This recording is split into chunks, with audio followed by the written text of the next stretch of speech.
আৰু এফালে হাঁহ কাটি আছে, আমি গধূলি খাম এতিয়া হাঁহ, দুপৰীয়া কাটি থৈ দিলে, সেইকাৰণে মই এইটো ভিডিঅ' কৰি থৈ দিলোঁ। গতিকে ৰাতি বনাম, তাত ভিডিঅ'টোত আপোনালোকে দেখা পাব কেনেকৈ মাংসটো সকলোৱে জানে, তথাপিও দেখাম আৰু অকণমান। ফ্ৰেণ্ডছ, আজি আমি যাব লৈছোঁ আকৌ দুৰ্গা পূজালৈ, আৰু আজি হৈছে নৱমী।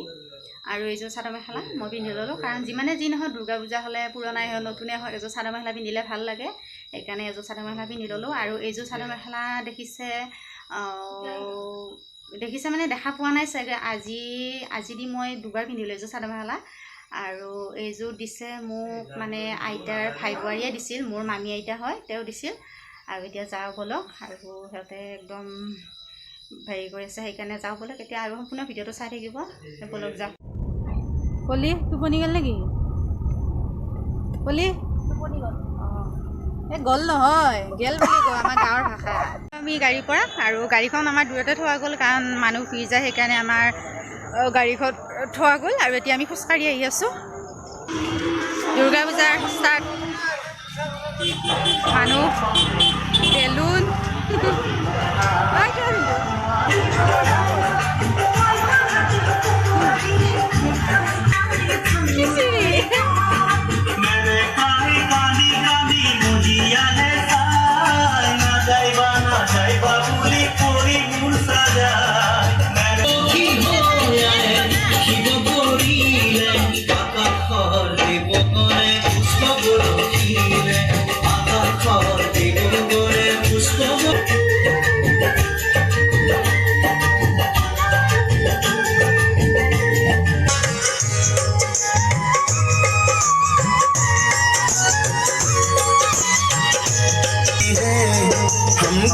सुनाते हैं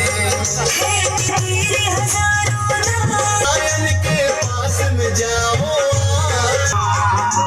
सारी बातें देव उनको समझाते हैं, पावन कथा सुनाते हैं।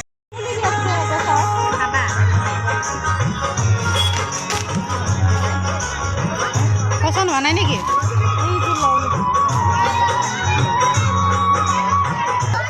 এইযোৰ ল'লে ভণ্টিয়ে, আৰু এইযোৰ দাম হৈছে 60 টকা, লৈ ল'লোঁ। এইযোৰ তাই ভাল পায়, সেইকাৰণে লৈ ল'লোঁ। আৰু এইটো আমাৰ সুমনৰ কাৰণে লৈ ল'লোঁ। আমি আহিছোঁ এতিয়া পাৰ্মানেণ্ট দোকান এখন, আমাৰ মানে তাত মানে কানি কাপোৰ কিনো, সেইখন দোকানত আহিছোঁ। আৰু যিটো দেখিলে আপোনালোকে যে সুমনৰ কাৰণে ল'লোঁ যে, সেইটো লেম্প বুলি কয় নেকি, সৰু বেবী খেলা বস্তু, সেই ঘৰত যায় সেইটো ভাঙিবই, বেছি সময় নাথাকে। আৰু সেইবিলাক বস্তু সি ভাল নাপায়, ইয়াক লাগিব বাতি চামুচ আৰু সেইবিলাক লাগিব। এতিয়া কি আছে ইয়াত লৈ লওঁ। মোৰ কাৰণে বেগ এটা লৈ লওঁ, এনেকৈ এইটো বেগে মোৰ ভাল লগা নাই, মানে এইটো মই আঠখেলীয়া যাওঁতে লৈছিলোঁ, সেইকাৰণে মই বেলেগ এটা বেগ লৈ লওঁ। তাৰপিছত এটা চাইছোঁ কোনটো লওঁ, এইকেইটা চাগে উঠি যাব, সেইকাৰণে মই চাই লওঁ কোনটো লওঁ। এই দুটা লৈ লওঁ, এইটো মোৰ আৰু এইটো ভণ্টিয়ে লৈ ল'লে। আৰু কেনেকুৱা লাগিছে আপোনালোকে জনাবচোন। খাম চাওমিন।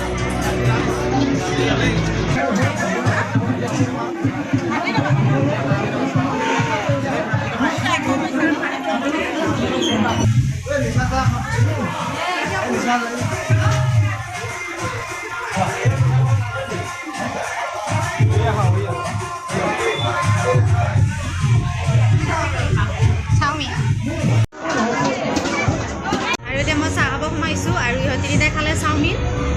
ৰাইজৰ মানুহে ৰাস পূজা থাকিলে খায় চাওমিন, ম'ম' এইবিলাক, কিন্তু মই এইবিলাক খাই ভাল নাপাওঁ, সেইকাৰণে মই এতিয়া চাহ একাপে খাই লওঁ, লাল চাহ আৰু ৰসগোল্লা খাই লওঁ। এতিয়া খাই দিলোঁ, এতিয়া আমি মিঠা পান খাম, ভাইটি, মই, ভণ্টি, আৰু এতিয়া ঘৰ যাম। আহি পালোঁ দুৰ্গা পূজা চাই, আমি 8টা বজাতে আহি পালোঁ।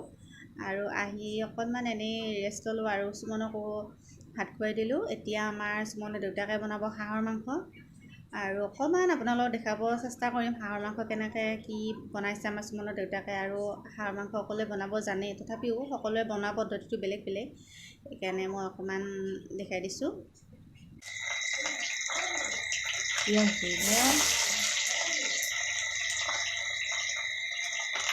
জুইত বনালে ভাল লাগে খাই মাংসটো, আৰু মাংসটো হাঁহ মাংস মানে জুইত বনালে মাংসটো ক'লা হয়। ফাৰ্ষ্ট মাংসখিনি দি ল'ব, ভালকৈ দিব লাগিব এতিয়া পূৰা। তাৰপিছত আলু দিব,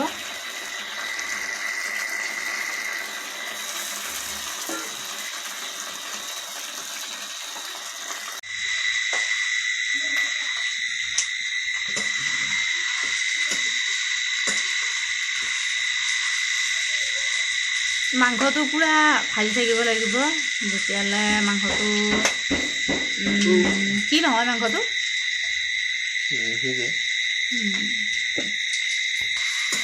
আৰু হাঁহৰ মাংস বনালে আপোনাৰ জুইটো ঠিক লাগিব আৰু মাংসটো পূৰা ভাজি থাকিব লাগিব এই মাংসটো খাই আপুনি মজা পাব এতিয়া আলুখিনি দি লওঁ আলুখিনি এতিয়া নিদিয়ে নেকি আলুখিনি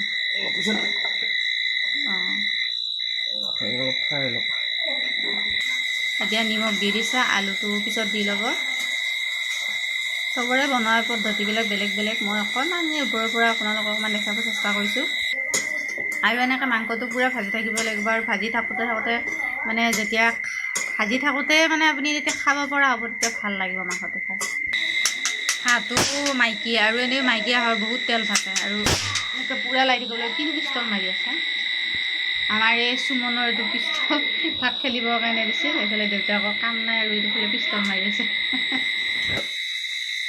আলুখিনি দি দে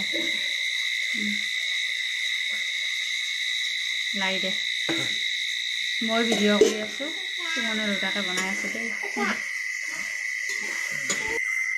আৰু এয়া হালধি এতিয়া লাই দিব আদা নহৰু গৰম মছলাটো হোৱাৰ আগে আগে দি দিবি ন কি দিছে আজি মাংস আদা নহৰু পিঁয়াজ আলু গৰম মছলা আৰু নাই আকৌ চিম্পল পেকেট মছলা ব্যৱহাৰ নকৰোঁ আৰু এনেও হাঁহ মাংসত বেছি মছলা চছলা দিলে খাই ভাল নালাগে আৰু বহুতে হাঁহ মাংসত মানে কোমোৰা দি খাই কিন্তু মই ভাল নাপাওঁ এই আলু দিব বেছিকৈ তেতিয়া খাই ভাল লাগে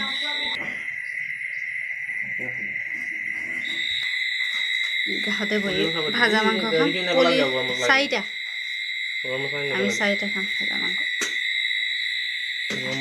গৰম মছলা আনি এইখিনি বাকী দিয়ে গ'ল এইখিনি আমাক খাই দিওঁ ভাজা মাংস এনেকুৱা লাগিছে খাই লওঁ বাৰু ভাল হ'ব খোৱা মংগল নহয়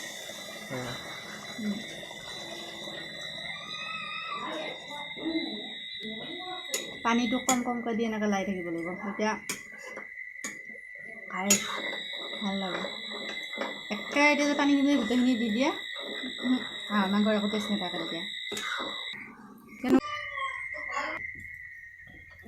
গৰম মছলা দি দিয়ে আকৌ এতিয়া হৈয়ে গ'ল অকণমান উতলি থাকক তাৰপিছত নমাই দিব আৰু এতিয়া সুমনক যদি সি যেতিয়া খুৱাই লওঁ পানী হৈ গ'ল এতিয়া খাব ওলাইছোঁ সুমনৰ দেউতাকলৈ বহুত সময় ৰখি থাকিলোঁ তেওঁ এতিয়া হস্পিটেলত গ'ল আকৌ মেডিকেলৰ মানুহ সেইটোৱে দিগদাৰ সেইকাৰণে আমাক কৈছে কি ফোন কৰি ভাতকেইটা খাই লওঁ সেইকাৰণে ভাতকেইটা খাই লওঁ